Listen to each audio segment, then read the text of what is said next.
అసలు golden triangle అంటే ఏంటి? ఎన్టీఆర్ నీల్ సినిమా స్టోరీ దాని చుట్టే తిరగనుందా? ఇలా సోషల్ మీడియాలో చాలా విషయాలు సర్క్యులేట్ అవుతున్నాయి. వాటిని తెలుసుకునే ప్రయత్నం చేద్దాం. యంగ్ టైగర్ ఎన్టీఆర్ ప్రశాంత్ నీల్ సినిమా అయితే స్టార్ట్ అయిపోయింది. ప్రజెంట్ ఈ సినిమా రామోజీ ఫిలిం సిటీలో షూటింగ్ జరుగుతోంది. షూటింగ్కి సంబంధించిన ఒక్క ఫోటో సోషల్ మీడియాను బ్లాస్ట్ చేసేసింది. ఇప్పుడు అసలు విషయానికి వద్దాం. గోల్డెన్ ట్రయాంగిల్ అంటే ఏంటి? 90s 50s నుంచి మయన్మార్, థాయిలాండ్, లావోస్ ప్రాంతాలు కలిసి ప్రపంచవ్యాప్తంగా డ్రగ్స్ హబ్గా మారిన ప్లేసే గోల్డెన్ ట్రయాంగిల్. అలాంటి సిచ్యువేషన్లో అక్కడికి వలస వచ్చిన ఒక కామన్ మ్యాన్ వీటన్నింటినీ తట్టుకొని ఎలా నిలబడ్డాడు, అక్కడి గ్యాంగ్లన్నింటినీ ఎలా ఏరివేశాడనేదే స్టోరీ.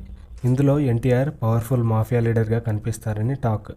ఇలా సోషల్ మీడియాలో ఫిల్మ్ నగర్లో ఎన్టీఆర్ నీల్ స్టోరీ ఇదేనంటూ చాలా లీక్స్ వస్తున్నాయి. ఇంతకీ ఎన్టీఆర్ నీల్ స్టోరీపై మీ కామెంట్ ఏంటి? అసలైన స్టోరీ ఏమై ఉండొచ్చు? కామెంట్ చేసేయండి. ఛానల్ని సబ్స్క్రైబ్ చేయండి.